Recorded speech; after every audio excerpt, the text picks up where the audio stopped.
My name is Mohammad Faisal Ejaz और आज का हमारा जो टॉपिक है जो मोस्ट इम्पॉर्टेंट टॉपिक है, अक्सर ये क्लासेस में छुड़वा दिया जाता है। ये कहा जाता है कि ये बहुत मुश्किल टॉपिक है और इसमें से कुछ इम्पॉर्टेंट नहीं है, नहीं आएगा। इसका मतलब ये नहीं कि अगर कुछ नहीं आएगा उसमें से कोई एक आध बार नहीं आया तो ये टेक्स्ट बुक का पार्ट नहीं है, हम इसको नहीं करेंगे। टेक्स्ट बुक में ये पार्ट इम्पॉर्टेंट है और ये नेक्स्ट क्लासेस में आपके लिए बहुत ही ज़्यादा इम्पोर्टेंट है और बहुत हेल्पफुल हो सकता है। अगर यहाँ पे आप लोग थोड़ा सा इसको डिस्कस कर लेंगे तो आगे आपके लिए आसानी होगी। डोमेन,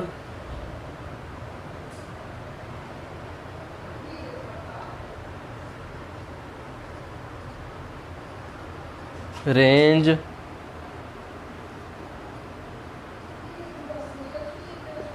फंक्शन, तीन मेन पॉइंट्स हैं। फंक्शन डिपेंड करता है डोमेन पे और रेंज डिपेंड करती है डोमेन पे। फंक्शन डोमेन से रेंज। डोमेन जो है वो फंक्शन पे डिपेंड करता है और रेंज जो है वो डोमेन पे डिपेंड करती है। डोमेन और रेंज की कंडीशन। अब हमारे पास ऐसी दो कंडीशंस हैं जो डायरेक्टली सेटिस्फाइड नहीं हो सकती। अब इसमें हमारे पास एक पॉइंट तो हमारे पास है, इसमें हमारे पास तीन पॉइंट्स हैं, डोमेन है, रेंज है, फंक्शन है। जो डोमेन है वो फंक्शन पे डिपेंड करती है, जो रेंज है वो डोमेन पे डिपेंड करती है। अब इसी के मुताबिक अब हमारे पास जो एक हमारे पास पॉलिनोमियल इक्वेशन है, ये तो डायरेक्टली डोमेन और रेंज पे डिपेंड करती है, ये इस पर कोई मसला नहीं है। दूसरा पॉइंट हमारे पास है, एक हमारे पास है रैशनल और दूसरा हमारे पास है कॉम्प्लेक्स। अगर हमारे पास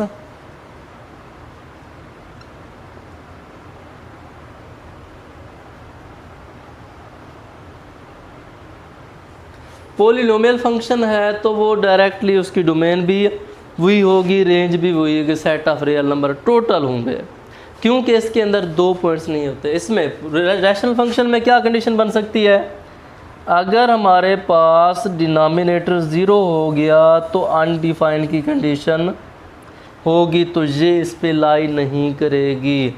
इसमें हमारे पास डोमेन और रेंज नहीं होगा। इसका मतलब है डिनोमिनेटर हमारे पास ज़ीरो नहीं होना चाहिए। अगर ये ज़ीरो हो गया तो फंक्शन हमारे पास अनडिफाइंड हो जाएगा, तो अनडिफाइंड फॉर्म कभी सॉल्व नहीं हो सकती।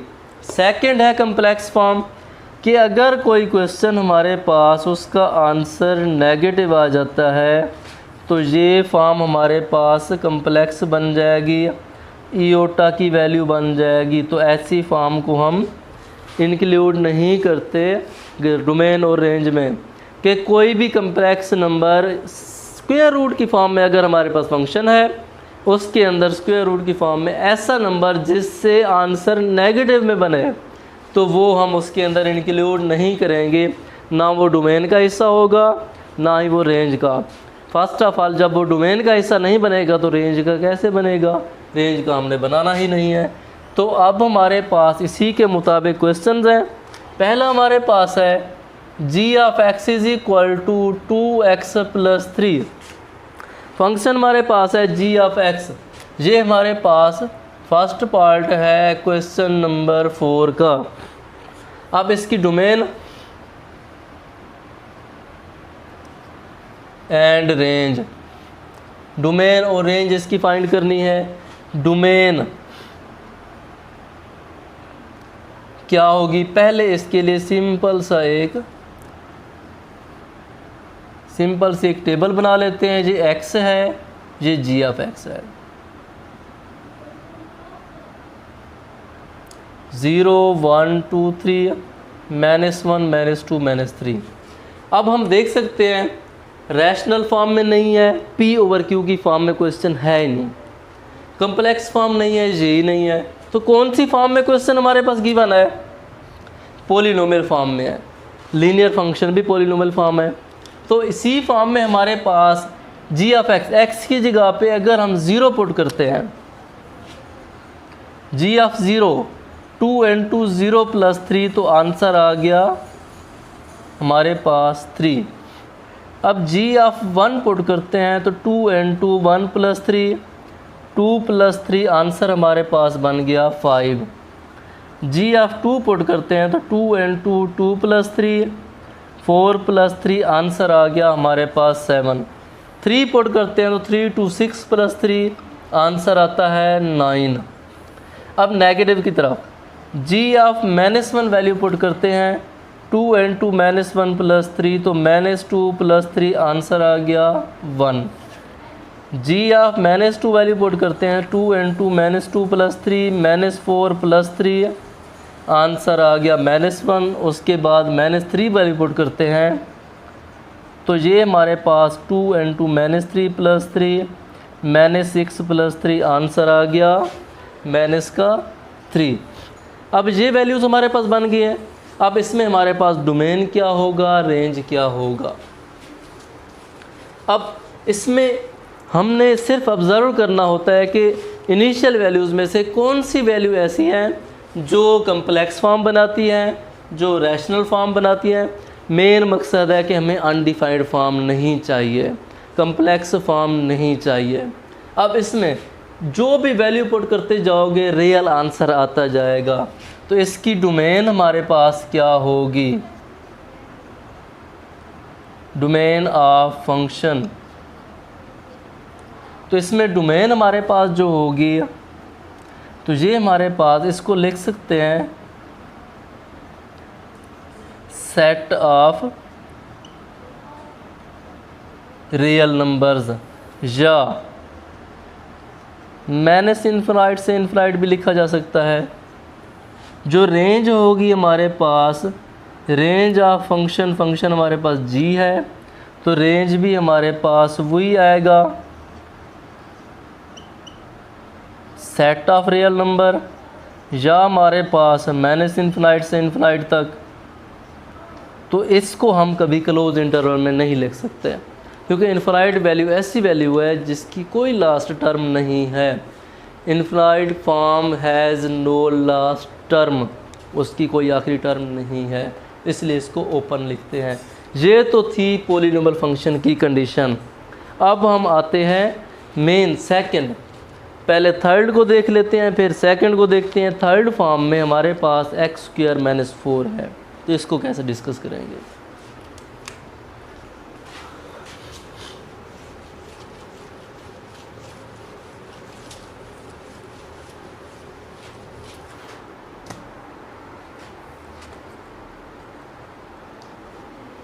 सेकंड फॉर्म है हमारे पास, सेकंड पार्ट है क्वेश्चन नंबर 4 का, g of x equal to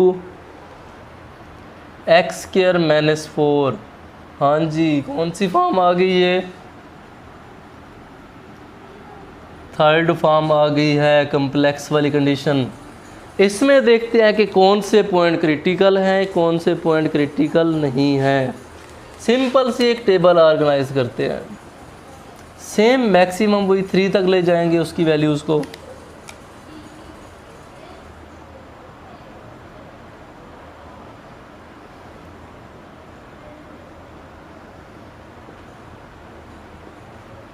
ये x है, ये g ऑफ x है। अब हमने इसी के मुताबिक वैल्यूज़ पुट करनी है। g ऑफ 0, 0 का स्क्वायर -4, आंसर आ गया -4 का स्क्वायर। कौन सी फॉर्म बन गई है, नेगेटिव, तो ये वैल्यू नहीं आ सकती क्योंकि हमारे पास 2 इयोटा बनता है, कम्प्लेक्स फॉर्म की कोई गुंजाइश नहीं है इसमें। g ऑफ 1 आता है तो 1 का स्क्वायर -4, 1 - 4, तो ये -3 स्क्वायर रूट, इसकी भी कोई गुंजाइश नहीं है। 2 की फॉर्म पे आते हैं, g ऑफ 2 हमारे पास 2 का स्क्वायर -4, तो ये हमारे पास 4 - 4, 0 स्क्वायर रूट हमारे पास 0 होता है, 0 रियल नंबर है, तो तो 0 तो हमारे पास आ गया। उसके बाद 3 की फॉर्म में आते हैं। g(3) है तो 3 का स्क्वायर -4, 9 - 4 ये 5 स्क्वायर रूट, पॉजिटिव वैल्यू आ गई है, सो ये भी इसके अंदर इंक्लूड हो गई।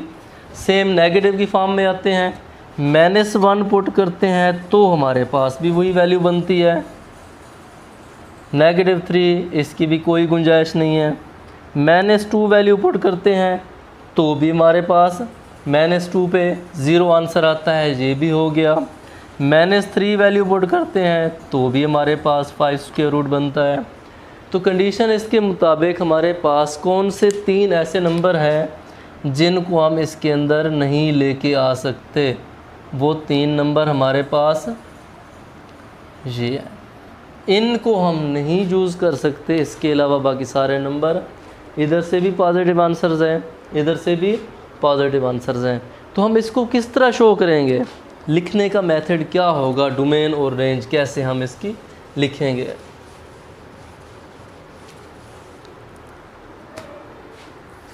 अब हमारे पास लिखेंगे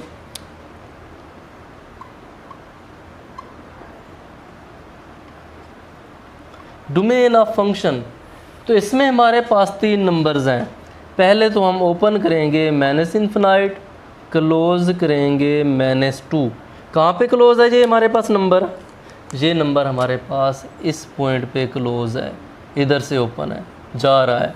कहाँ पे क्लोज़ है, 2 पे। इधर से क्या है, ओपन है, इन्फिनाइट तक जा रहा है।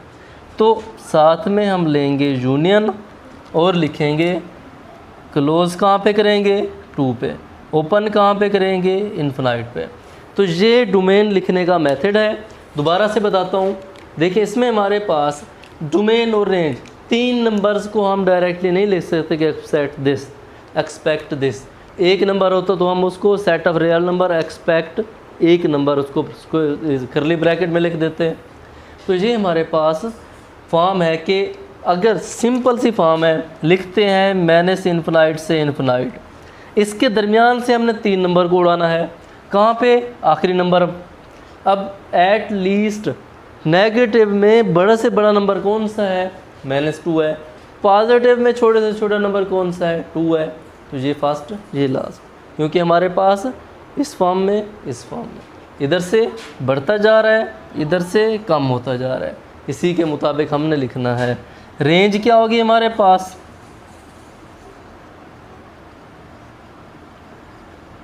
रेंज ऑफ ए फंक्शन हमारे पास बनेगा। तो इसकी रेंज हमारे पास, अब देखें मिनिमम नंबर है इसका, मिनिमम नंबर इसकी, ये मैक्सिमम नंबर है इसका, मिनिमम है इसका। जब वैल्यू पुट करते हैं तो क्या आंसर आता है, मिनिमम वैल्यू आती है 0। उसके बाद इन्फिनाइट तक, 0 से इन्फिनाइट तक वैल्यूज़ हैं इसकी। तो हम इसको इजीली लिख सकते हैं कि कम से कम नंबर 0 आएगा, 0 से छोटा नंबर तो नेगेटिव तो आ ही नहीं सकता, नेगेटिव की गुंजाइश नहीं है, तो मिनिमम आंसर 0 आएगा। ये होगी हमारे पास रेंज। अब आते हैं थर्ड पार्ट पे। थर्ड को किस तरह लिखेंगे हम,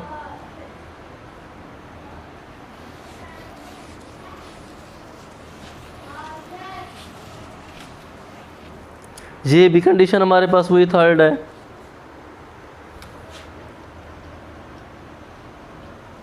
x + 1 स्क्वायर रूट है हमारे पास। तो इसमें भी हमारे पास वही कंडीशन आएगी, कौन से नंबर हाजिर हैं इसमें, कौन से हमने भगाने हैं। ये x है, g(x) है, 0 1 2 3 -1 -2 -3। तो अब इसके अंदर जब 0 वैल्यू पुट करते हैं तो 1 स्क्वायर रूट आता है, 0 भी आ गया इसमें। 1 वैल्यू पुट करते हैं, 2 स्क्वायर रूट है। 2 वैल्यू पुट करते हैं, 3 स्क्वायर रूट है। 4 स्क्वायर रूट 2 बन गया। नेगेटिव वैल्यू पुट करते हैं तो 0 बनता है। -2 पुट करते हैं, -1 स्क्वायर रूट -2 स्क्वायर रूट। कहाँ से कहाँ तक वैल्यूज़ जानी है, -1 से लेकर आगे तक सारी वैल्यूज़ हैं, उससे ज़्यादा वैल्यूज़ नहीं है कोई। माइनस से नीचे की तरफ कोई वैल्यू आ ही नहीं सकती, क्योंकि कौन सी कंडीशन बन जाती है, नेगेटिव नंबर, स्क्वायर नहीं है, इसलिए हम इसकी जी फॉर्म बनाएंगे। डोमेन क्या आएगी हमारे पास,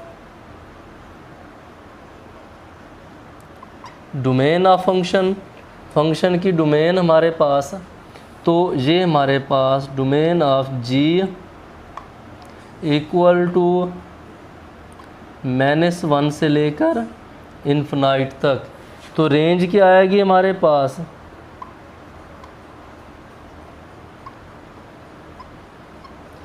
तो रेंज ऑफ जी हमारे पास 0 से इन्फिनाइट। मिनिमम नंबर 0 है, फर्स्ट वैल्यू को चेक कर लें, मिनिमम नंबर हमारे पास 0 है, तो ये कंडीशन हमारे पास बन गई है। अब आते हैं इसकी थर्ड पार्ट पे, फोर्थ पॉइंट पे आते हैं।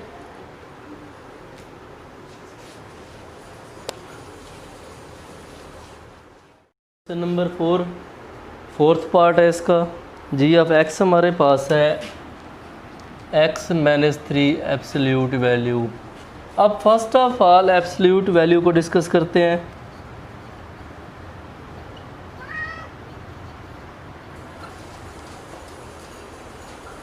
एब्सोल्यूट वैल्यू एक हमारे पास स्ट्रेट लाइन ब्रैकेट है। अब इसकी वैल्यू क्या होगी, कंडीशन होगी अगर हमारे पास नेगेटिव भी आती है एब्सोल्यूट वैल्यू में तो वो हमेशा पॉजिटिव कंसीडर होती है। इसका मतलब है, एग्जांपल इसकी फॉर्म अगर लिख दें कि ये -5 है तो ये 5 कंसीडर होगी पॉजिटिव, नेगेटिव वैल्यू को ये ख़त्म कर देगा। इसीलिए डिस्टेंस हमेशा पॉजिटिव में होता है, डिस्टेंस ऑलवेज भी पॉजिटिव, इसलिए हम उसमें एब्सोल्यूट वैल्यू को यूज़ करते हैं। अब हम आते हैं इसकी एक सिंपल सी टेबल ऑर्गेनाइज करते हैं।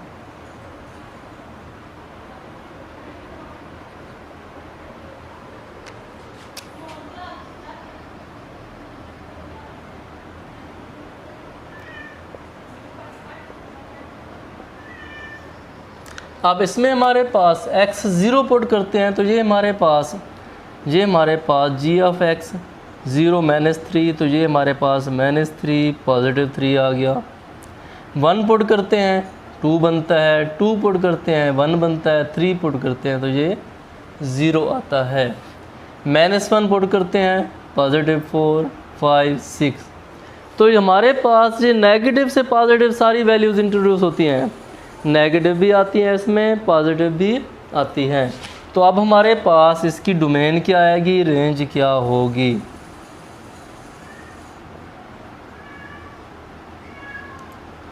डोमेन ऑफ फंक्शन हमारे पास, तो ये हमारे पास टोटल नंबर लिख दें,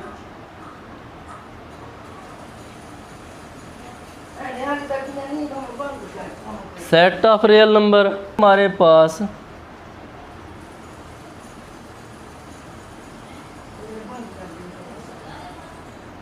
तो ये हमारे पास R of G equal to same वही होगा,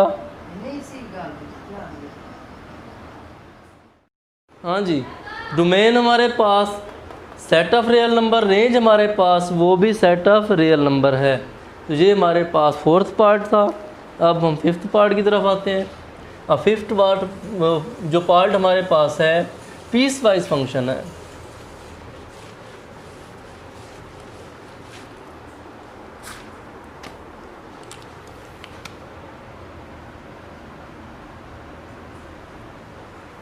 ये हमारे पास है 6x + 7 लेसर इक्वल टू -2, 4 - 3 है, -2 लेस देन x। तो इसी की कंडीशन मैं आपको पहले डिस्कस करा देता हूँ। जी ऑफ x हमारे पास 6x + 7 है, दो फॉर्म्स में है, x लेस देन -2 भी है, x इक्वल टू -2 भी है। दूसरी फॉर्म 4x - 3 है, तो ये सिर्फ हमारे पास x ग्रेटर देन -2 है। -2 से जब भी बड़ी वैल्यू आएगी तो ये फंक्शन आएगा। अगर x इक्वल टू 2 है तो इस फंक्शन में है, x 2 से स्मॉल है, -1 है, ये 0 है, 1 है, उसके बाद 2 तक है, 3 4 अप टू 1, उसी फॉर्म में ये हमारे पास ये फंक्शन आएगा। ग्रेटर देन -2, -1 होगा, 0 होगा, उसके बाद ये फॉर्म्स हमारे पास जो इंक्लूड x लेस देन -2, -3 -4 -5 के लिए ये फॉर्म आएगी सॉल्यूशन इसका। अब इसमें डोमेन और रेंज की फॉर्म बनाते हैं, टेबल बनाते हैं पहले। एक्स जी ऑफ एक्स,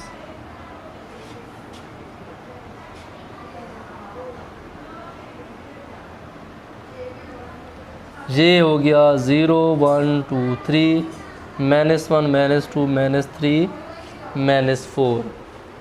-4 की फॉर्म बेशक ना बनाएं, -3 तक बना लें जैसे बनाते आ रहे हैं। ये x हो गया, ये जी ऑफ x हो गया। x की वैल्यू 0 पुट करते हैं। x 0 किस में इंक्लूड होगा? First of all x equal to -2 की तरफ आते हैं। -2 है तो x की जगह पे -2 पुट कर दो। G of x into 6 into -2 + 7 -12 + 7 -5 form आ गई हमारे पास। अब -2 के बाद x लेस देन -2 है तो ये हमारे पास -1 है, लेस देन -2 है तो x equal to -3 -4 up to so on, ये फॉर्म है। इस पे आते हैं तो ये x इक्वल टू ये -1 है, 0 है, 1 2 अप टू सो ऑन, इसमें ये कंडीशन आएगी। अब जब हम इस -3 की तरफ आते हैं तो फंक्शन वही है, 6 इंटू -3 + 7 -18 + 7 तो ये हमारे पास -11 आ गया। -1 तो ये फंक्शन है, 4 इंटू -1 -3 तो ये -7 बन गया। 0 की तरफ आते हैं तो भी यही है, -3 आ गया। 1 की तरफ आते हैं, 1 पुट करते हैं तो ये हमारे पास 1 बन गया। 2 पुट करते हैं तो ये 5 आ गया। 3 पुट करते हैं तो ये 9 आ गया। अब इसकी कंडीशन देख लें, टोटल फंक्शन हमारे पास ये भी लीनियर है, ये भी लीनियर है। किस कंडीशन में आता है? पॉलिनोमियल में। अब पॉलिनोमियल में डायरेक्टली आंसर है हमारे पास सारा, डोमेन भी उसी में होगी, रेंज भी वही। कौन सी होगी? Set of real numbers. Domain find करते हैं।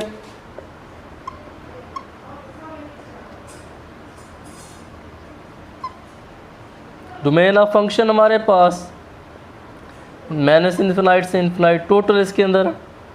रेंज ऑफ फंक्शन होगा हमारे पास, वो भी हमारे पास वही है। इसमें कोई भी छोटी सी कंडीशन ऐसी भी नहीं है जो सेटिस्फाई ना हो। रेंज भी वही है हमारे पास और डोमेन भी वही है। आते हैं नेक्स्ट फॉर्म पे, वो भी हमारे पास पीस वाइज है।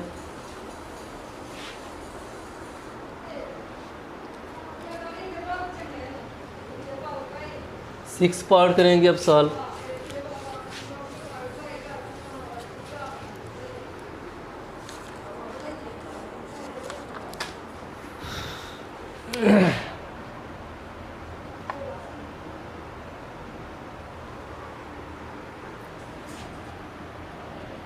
x-1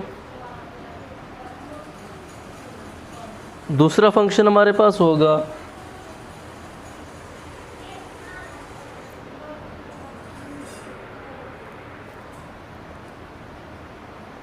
हाँ जी सॉल्यूशन है इसका।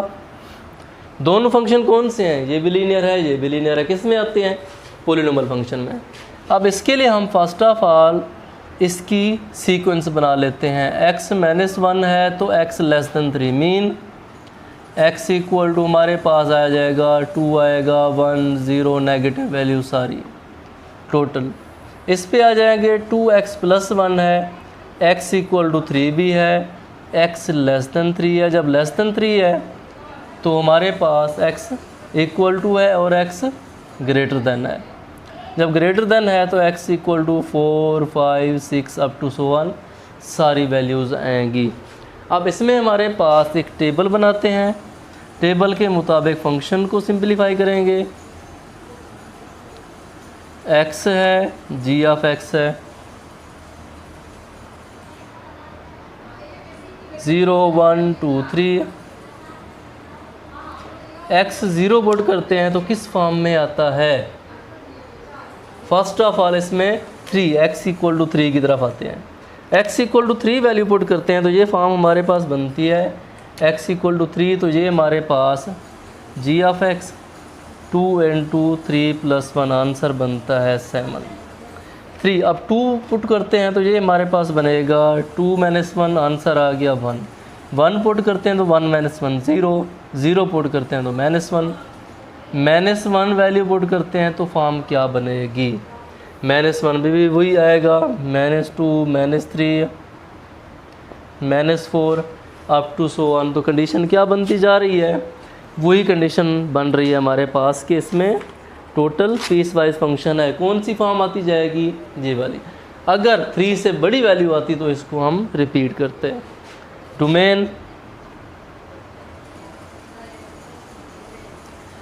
डोमेन ऑफ फंक्शन तो ये हमारे पास आ जाएगा -∞ से इन्फिनाइट। रेंज ऑफ फंक्शन ये भी वही हमारे पास -∞ से इन्फिनाइट। तो ये टोटल कंडीशन है हमारे पास। अब हमारे पास नेक्स्ट है, अब इसका 7th पार्ट है। 7 और 8 2 पार्ट रह गए हैं, दोनों को सॉल्व करते हैं।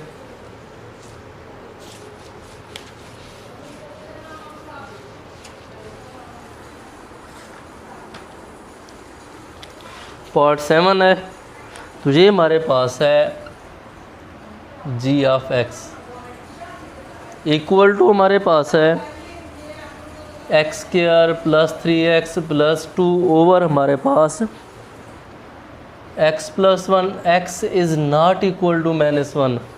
अब ये कंडीशन समझ लें, x is not equal to -1 है। अगर ये -1 आ गई तो कंडीशन हमारे पास रैशनल की आ जाएगी। तो इस फॉर्म में हम इसको सिंपलीफाई -1 वैल्यू नहीं दे सकते। उसके लिए हम इसके अगर फैक्टर भी बना दें 2x + x तो फॉर्म बन सकती है, सिंपलीफाई किया जा सकता है। g(x) हमारे पास x² + 2x + x + 2 x + 1। g(x) हमारे पास x कॉमन लें x + 2, 1 कॉमन लें x + 2 ओवर x + 1। g(x) हमारे पास x + 1 आ गया, x + 2 ओवर x + 1। कैंसिल कर दें इनको तो हमारे पास फॉर्म आ गई g(x) हमारे पास x + 2 फॉर्म 1। डोमेन और रेंज बनाएं, टेबल ऑर्गेनाइज करें। ये x है, ये g(x) है।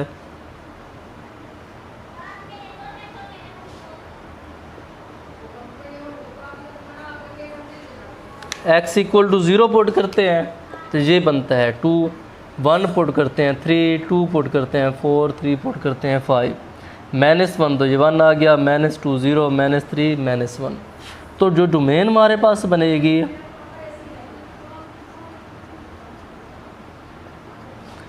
डोमेन ऑफ फंक्शन हमारे पास -∞ से इन्फिनाइट। रेंज ऑफ फंक्शन भी हमारे पास -∞ से इन्फिनाइट। ये हमारे पास इसका आंसर है। 8वां पार्ट सॉल्व करते हैं।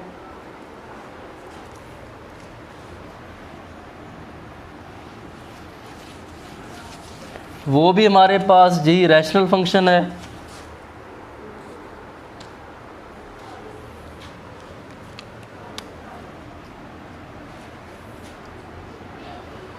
एट्थ पार्ट हमारे पास वही रैशनल फंक्शन है। तो ये हमारे पास आ गया g(x) = x² - 16 x - 4। सेम उसी तरह इसको सिंपलीफाई कर दें, x² - 4² x - 4। तो ये फॉर्म हमारे पास x - 4 x + 4 x - 4। तो ये हमारे पास g(x) x + 4। सेम वही टेबल बना लें,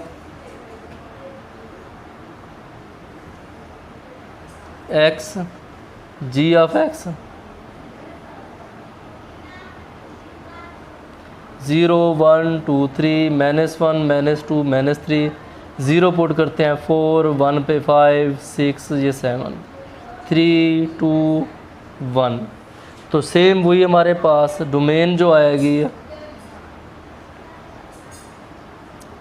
तो ये हमारे पास डोमेन ऑफ g -∞ से इन्फिनाइट।